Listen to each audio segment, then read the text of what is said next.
Hi, Dipika here. Today we're going to briefly talk about a rather popular preoccupation, which is to have eternal youth. Now, we cannot escape aging, really. Don't you and I know that? The biggest and fastest signs of aging we see are in nature. Have you ever taken care of a plant and watched it shed leaves faster than you would want it to? And one realizes one can do little else but simply observe a natural process. And when we don't intervene to stop the changes we see in nature, we are gifted with new growth. But we do foolishly wish for a tree or a plant to stop shedding its leaves or to keep its leaves green forever, don't we?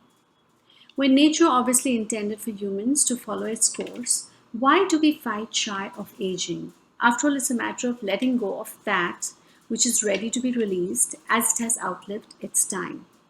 For not many older people, these last few months have brought home the truth of aging.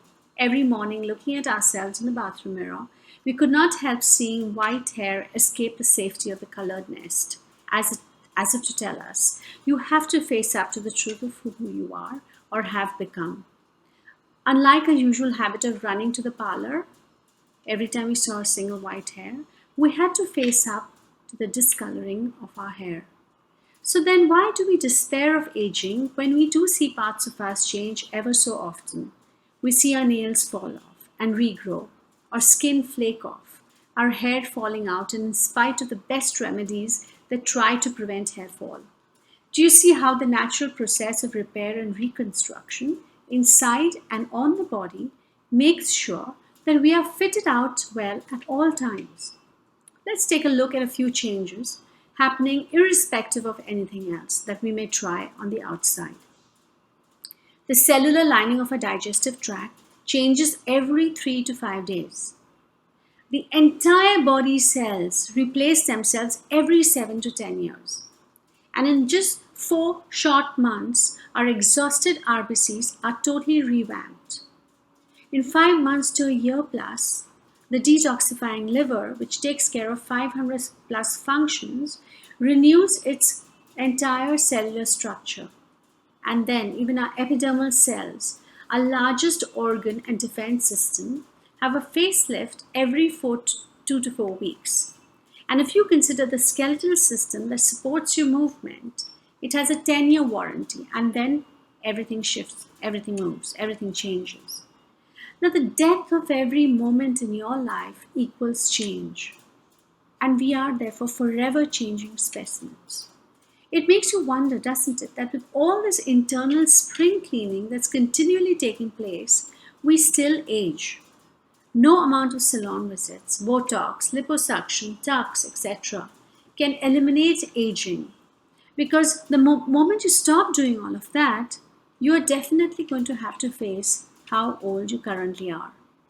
And because experts opine that the body ages with DNA dysfunction or mutations, all those things really don't matter. What matters is your DNA. And if you haven't found ways or means to keep your DNA looking and behaving young, you won't escape the inevitable. It all depends on how much care you are taking of yourself, or whether you love yourself enough to feed your DNA the right food it requires for optimum functioning. Another expert view is on the inability of stem cells to keep up the good work of regeneration as they eventually age themselves. So while we try to prop ourselves from outside with temporary measures, the real work is always on the inside. And time will be spent devising methods, time will be well spent devising methods to control what's taken into the physical body and the output leaving the mind. If our cells are constructed of atoms and molecules, as is proven, it means our cells are renewed or regenerated by the atoms and molecules we take in via food, our thoughts, our beliefs. All of which is energy. All of energy is molecules and atoms. And our consciousness, which includes our thoughts and our emotions, is therefore molecular too. And so our cells are created by our consciousness. It's awfully simple. Our physical health is decided by what we put in there, into our consciousness. What scientists, researchers, and doctors today are talking about, that health, not suffering, is our birthright, was handed down to us in Buddhist tradition from the time of Buddha. And our healthily born cells recognize health, and I guess they clamor for it. You can test it out for yourself with a hamburger, lunch, or a vegetable infused salad. Physically and emotionally, what makes you feel more energetic, happy, underfed? What I mean is, you feel less bloated, you feel more satiated, and you feel light. Does it mean that because cells prefer health to sickness, your birth health will accompany you until the end of your life? Unfortunately, no. Let's say you had a terrible threatening episode happen to you as a child, the memory of which you are unable to shrug off. And here are your cells practically outfitting you every 7 years, while in the background there's all this unfinished business in your consciousness. But naturally, your new cells born every 7 years will carry forth this legacy, unless you decide to let it go and give your new cells a chance to rewrite health. If your nervous system gets patterned in a certain way, and you continue to feed that pattern, then any new tissue restructuring will be built on the old model.